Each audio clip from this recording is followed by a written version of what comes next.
Hey diggers, it is a lazy winter day out there. Dogs don't even want to go out. They're all, whoa, he just fell over.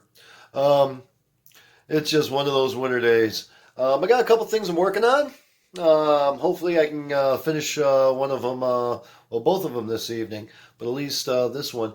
It takes me forever to talk to a camera. But anyways, hey, I got something I want to throw out at you guys. It's not a challenge, but I did this a while back. You can't see it on the screen right now, but you will.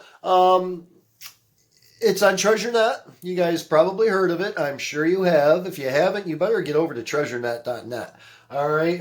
It's a great place to get resource, to get help identifying objects. People there have, I mean, just the stuff they find, just the honorable mentions alone. If you just don't go for that, I mean, come on, you got to go for that. But with that, TreasureNet.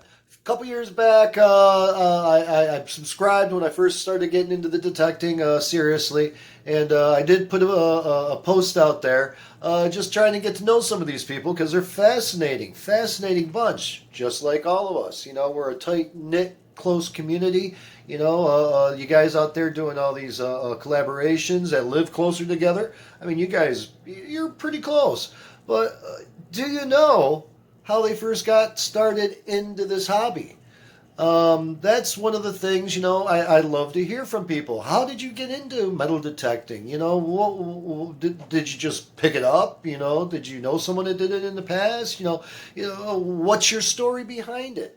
On TreasureNet, I did post my story, and I'm going to read it to you here real quick. I'm also going to put the link down below, yeah, down in the descriptions down there. And you can read it on your own. And what I'm going to ask you to do, I'm going to ask all of you to do this. I'm going to call a couple of you out at the end of this. But I want you guys to throw a little video up, you know, whether it's just something that you found. It's, you know, your first metal detector and your first finds, basically, is the title of it. My First Detector Story. Add yours. All right, and that's what I want you to do. I want you to add your first detector story.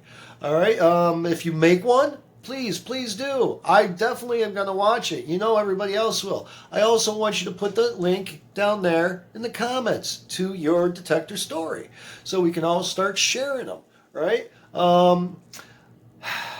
With that, you want to read this? I don't want to make this video too long. All right? Okay, turn around with me. All right, guys. I'm just going to read this for you. All right. I'll throw in a little picture in there. But again, it's treasurenet.com, and it is Detectorist 143, and it's my first detector story and yours. Let's get to know each other, right? That's what we're all about. All right. So here it goes.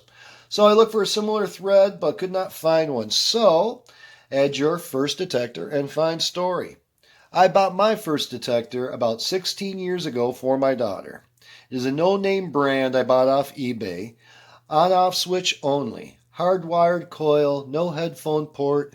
Cheap. Very cheap, I might add. At that time, my daughter was 4. She wanted to be an archaeologist, so of course I wanted to help promote her dreams. Well, the detector showed up, and like any good dad, I had to make sure it worked, right? You would. I slapped a single 9-volt bat in it, headed out to the backyard. The wife was right behind me. She is a history major. I only went about 10 feet off the back deck and started to swing this little thing. It beeped all over the place, then it went crazy in one spot. Yippee! It works. I turned it off and headed back in. Then the wife, who was watching from the deck, said, "Well, what's the beep?"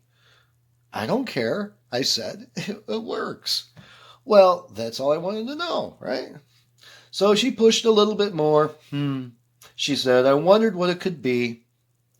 Okay. It didn't take much. I turned the little toy back on, headed to the crazy beeping spot in the yard. I swung the detector over it, and it screamed again. I did not know at the time, but the size of the target was huge.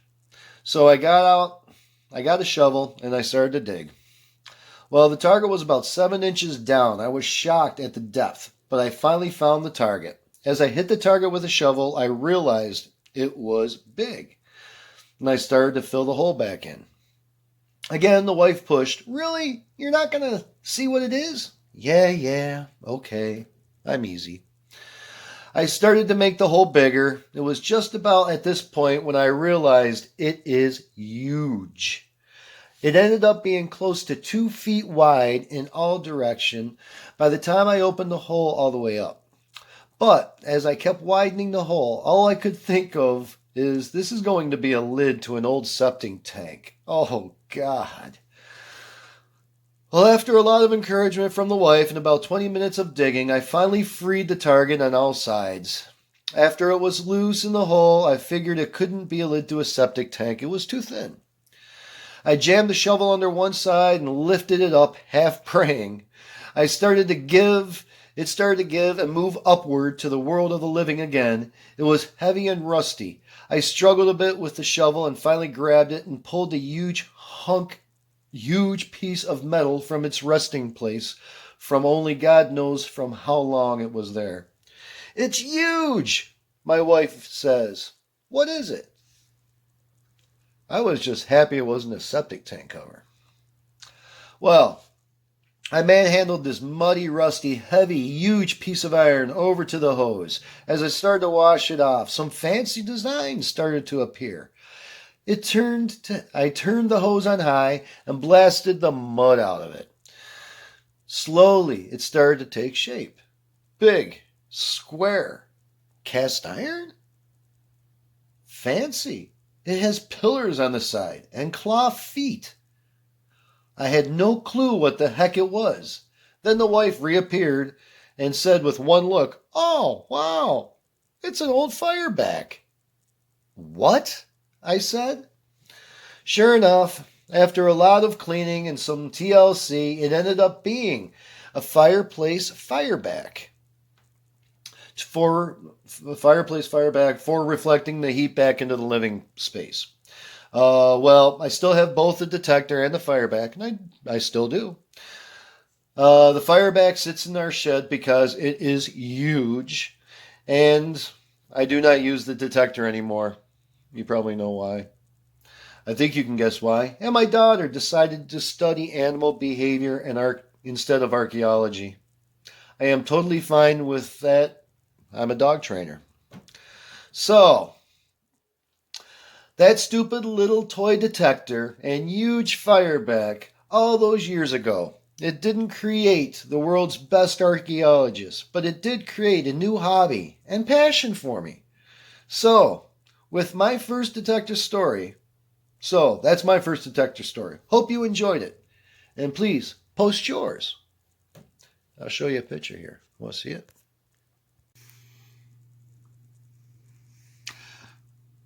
So there you go, folks. That's the fireback I dug out of my backyard. That's pretty much my first detector find with my first detector. And again, the hobby didn't create that world's best archaeologist, but did get a new hobby for me and a big passion for all the history and the stuff that, it's just going to be lost in years. And even more than that. And even more than that. I got to meet all you guys. Come on. How cool is this hobby? So, I want to hear your story. All of you. I'm going to call a couple of you out. Mike, M.A. Lyman, you knew that was coming, didn't you? You know that was coming. All right, who else am I going to call out? Floyd, the Detectorist. Come on, you got to do one, Floyd. If you guys don't know Floyd, you better go find Floyd. I'm going to put him down there below, too. And there's going to be one more. There's going to be one more. Who should I call out? Digging with Deej. How about you? All right. You three, I'm going to call you out. How did you get into the hobby? What was your first detector? What was your first find? How did this bug bite you? Dare I ask? All right.